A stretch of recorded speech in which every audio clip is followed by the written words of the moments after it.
So we have this increase in autism that is exponential, and it can't be explained by genetics alone. There is a specific genetic component to autism in some families. There's a risk in some families, but that's just a risk. There are plenty of people that have mutations, say, that predispose them to cancer, and they don't end up developing cancer.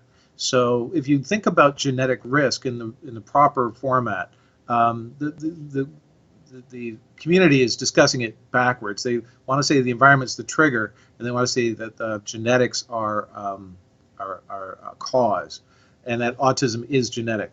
Um, Autism is a outcome of combination of genetic and environmental factors. If you look at the population, and within any family, some families are likely to have autistic kids that have no predisposed genetic risk due to environmental overexposure. Depends on where they live, and we know that there's a myriad of chemicals in the environment that contribute causally to increases in the behavioral characteristics that lead to diagnosis of autism.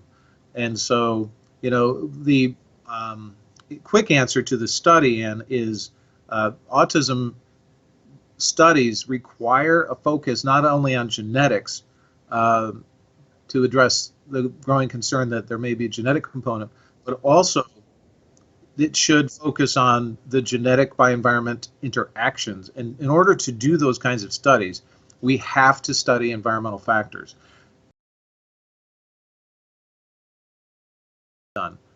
Show that liability for autism, and that's a technical term, liability in genetic studies, in terms of causality, is is no more than 50%.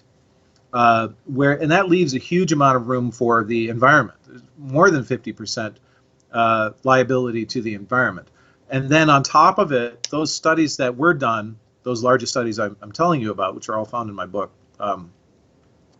don't bother to look at environmental factors.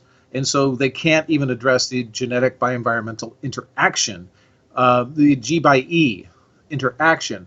And so any component of the autism risk or liability that is attributed to G by E is not exclusively genetic, and it's also not exclusively environmental, so it would be incorrect to say that autism is genetic.